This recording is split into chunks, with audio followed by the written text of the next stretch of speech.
حضرت عبداللہ ابن عباس غالباً بیٹھے تھے تو آپ کے پاس کوئی تابعی بیٹھے تھے، تو اچانک آپ نے فرمایا تمہیں جنتی عورت نہ دکھاؤں؟ انہوں نے کہا جی دکھائیے۔ تو کہا وہ جو سیاہ رنگت کی خاتون گزر رہی ہے یہ جنتی ہے۔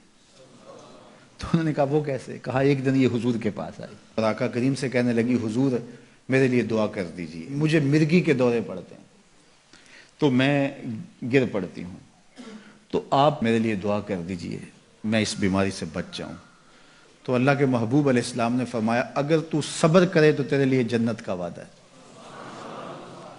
آپ کہو تو میں دعا کر دیتا ہوں تم ٹھیک ہو جاؤ گی، لیکن اگر تم صبر کرو تو جنت کا وعدہ ہے۔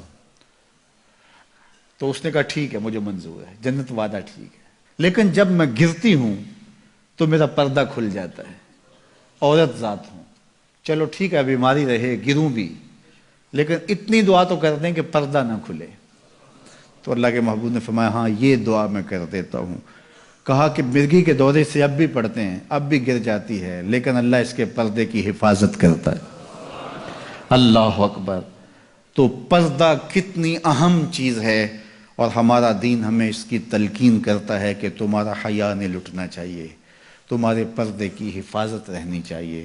حیا دین ہے، اور حیا کے ساتھ اسلام کا تعلق کتنا گہرا ہے کہ یہ دونوں جڑی ہوئی چیزیں ہیں، ایک رخصت شے ہوتی ہے تو دوسری بھی رخصت ہوتی ہے۔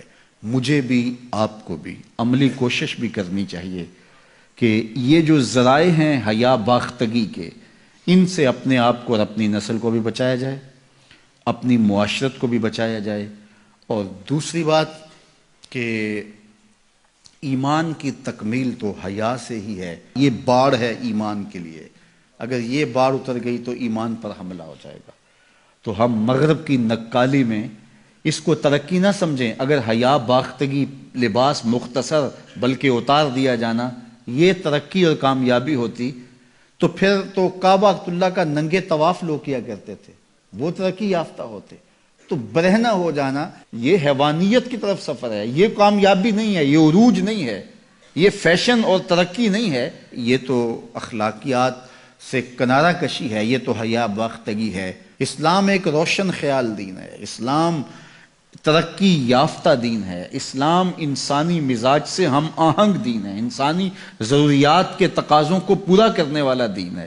انسانیت سے، ہمارے مزاج سے، ہماری فطرت سے ہٹ کر کوئی دین نہیں ہے۔ تو نفس کی تسکین اور ہے، روح کی تسکین اور ہے۔ تو جوانی کے دور کے اندر نوجوان کی زندگی کے کچھ ترجیحات ہوتی ہیں، لیکن بعد کے اندر وہ خود سمجھ رہا ہوتا ہے کہ میں یہ غلط ہوں۔ آج مغرب پریشان ہے کہ انہوں نے جوانی کے 4 ایام تو اپنی خواہشوں میں اسیر ہو کے گزار لیے، لیکن ان کے بڑھاپے کی تلخیوں کو آپ نہیں جانتے کیا ہے۔ تو مغرب کے سانچے میں ڈھلنے کی کوشش نہ کرو۔ وہ اقبال نے کہا تھا نئی تہذیب تکلف کے سوا کچھ بھی نہیں، چہرہ جو نہ روشن ہو کہ تو کیا حاجت گلگو نہ فروش۔ اندر کچھ ہو ہی نہ اور اوپر میک اپ کیا ہوا ہو تو وہ تو کبھی اترے گا، جب اترے گا تو نیچے سے کیا بلا نکلے گی۔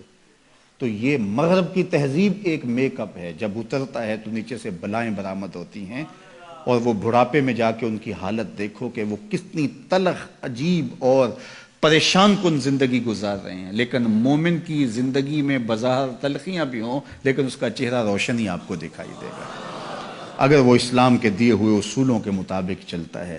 تو مشرق کو کبھی بھی مغرب کی نقالی نہیں کرنی چاہیے۔ مغرب تو اس مصیبت سے جان چھڑانا چاہتا ہے، لیکن ان کی معاشرت اس طرز کی بن گئی ہے کہ جان چھوٹنے نہیں پا رہی، اور جہاں سے وہ نکلنا چاہتا ہے وہاں سے ہم داخل کیوں ہونا چاہتے ہیں۔ تو میری بیٹی، میری بہن، تو مغرب کی بیٹی نہیں ہے، تو مشرق کی شہزادی ہے۔ تیرا برقع، تیری چادر، تیرا حجاب تیری آبرو کا پہرا ہے، جب تو سمٹتی ہے تو معاشرہ پھیلتا ہے۔ تیرا حیا ہی تیری زندگی کا تیور ہے، اور یہی تیرا نور ہے۔ اور نوجوان کی آنکھوں کے شرم و حیا کے تلے عبادت کی لذت رکھی گئی ہے۔ اگر آپ چاہیں کہ عبادات میں لذت نصیب ہو، سجدے میں قرار نصیب ہو، اپنی نگاہوں کی حفاظت کر کے دیکھو، سجدے میں سرور آنا شروع ہو۔